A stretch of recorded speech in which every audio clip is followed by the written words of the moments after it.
Shade, last time tí mo pe number ẹ̀, mo kàn ṣáà rí pé bó ṣe ṣẹlò tí mo ní àti méjì ló ń sọ̀rọ̀ ó kàn drop call ni. Kí ló ṣẹlẹ̀? And why won't I drop the call? Ṣé wọ́n náà yà sínú dollars ni? Okay? Excuse me. Kí ló fi bàí pé ṣé mi náà yà sínú dollars? Kí ló dé? Why will I be wasting my conversation with you when you don't have anything to offer me? Shade, calm down now. Sorry, this thing is not by popularity. It's by what? Wọ́n gbọ́dọ̀ ṣẹ̀ṣẹ̀ yà mí sínú dollars. Kí n tó ṣe kí ni? Kí n tó sọ pé mo like. So inú 1,000 ló wà. Sorry bó ṣe wà, mo like ẹ ni. I'm serious. Kò sí nǹkan kan tó fẹ́ tí mi ò ṣe fún ẹ. Ṣé bí kí n ti tọ́jú ẹ ni? Máa tọ́jú ẹ náà. Just give me an opportunity. Just give me a chance. See, we've been on this issue for long, and I don't have my time to waste, okay? So if you don't have anything important or anything new you want to tell me, let me just be going. Sorry, kò sí nǹkan tó ń bọ̀ lókè tí ilé ò gbà o. Wo, ibi tó dé yẹn ni kò ti dúró. Ọ̀pọ̀lọpọ̀ nǹkan ló ń bọ̀ lókè tó yẹ pé agbára lè gbé. As a matter of fact, a lot of things. Shade, sorry. Àwa bá ṣe wà yìí. I can like am pariwo ni. We don't like to be lousy. Kò sí nǹkan tó ń fẹ́ tí mi ò ní ṣe fún ọ. Ọ̀gbẹ́ni bọ́lẹ̀ ń bẹ̀. Kí ni ò yẹnu gbogbo ọ̀rọ̀ iṣẹ́ kò lè work ni mi ò lè fẹ́ ni àbí mi ò ṣe or I'm not interested. Èwo gan nínú gbogbo lines ẹni ò yẹ. Nǹkan tí ò wá yẹ ni pé ọkùnrin àti obìnrin gbogbo ala ní problem ní ayé. Èmi ò ní problem o. You are just delaying me. You are always. Relax. I'm relaxed. Calm down. I am At calm. least, let me hear me out first. Sorry, mo ti sọ fún ẹ. Just give me a chance. Just give me a chance. Just try me. Oh, see, I don't have time to waste. Sorry, kò sẹ́ni tó máa ríro ọmọ tó dàbí ẹ̀ báyìí. Tí ò ní mọ̀ pé there is need to take care of. Exactly, because ọbẹ̀ tó dùn báyìí. Owó ló pa. Everybody. So why are you wasting my time when you don't have anything to offer? Sorry, àwọn èèyàn bí àwa báyìí náà. Kí n pariwo ni. Yes, we don't like to be lousy. So má fi physical appearance George pé bóyá I can take very good care of you. See what you're saying. Ó kàn dàbí pé you are stealing other people's line. Like I've read those lines tired. So I don't want to hear the perfect one or the medium one from you, okay? Now, you know what? I'm not perfect actually. I just need you to give me a chance. Try me out.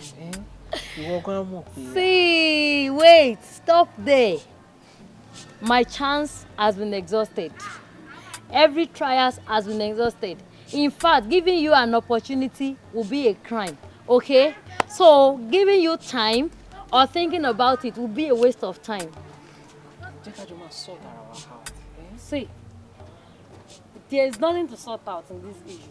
And as a matter of fact, this conversation between you and I is over. Goodbye. Shade.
I don't understand.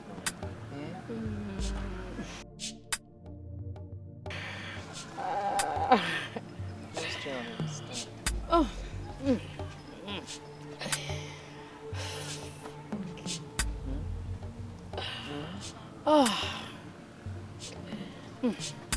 Your wallet is too much.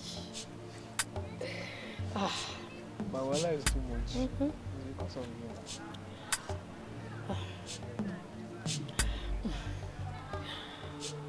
Okay.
Dimeji, what happened?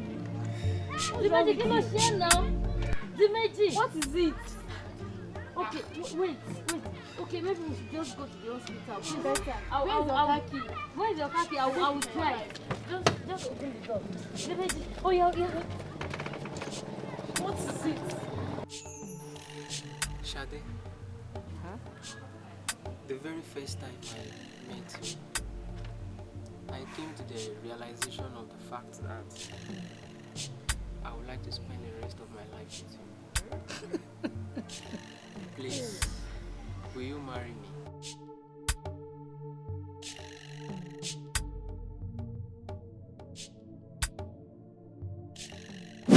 Sade.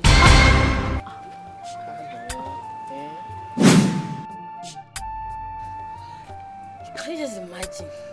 Babe, please, let's move. Please. Yeah. I beg, let's move. Yeah, let's. Eh?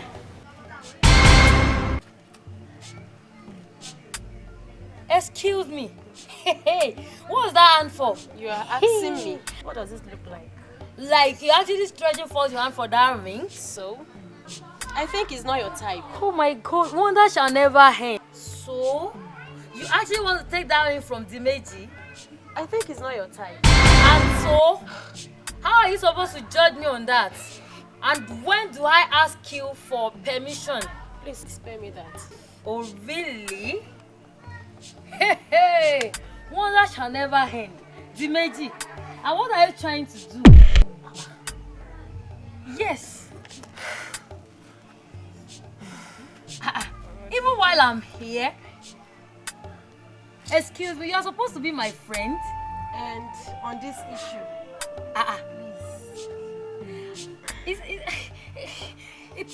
It's a dream to me. Are you guys, have you been planning this? one man's food is another man's poison. Ooh. Yes, please. So you actually have it in mind. It's not your fault. The whole fault is on me. Yeah, I'm the one bringing my issues to your table. I haven't tell you about the image. You won't be acting funny here. Can you just imagine? Excuse me, please. This is rubbish. Hey.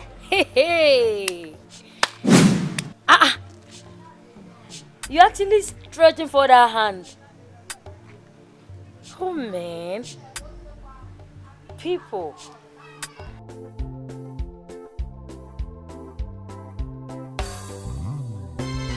Guys, thank you for watching. We really appreciate it. We want you to subscribe to our YouTube channel, AloyeTV, and don't forget to always click on the notification bell.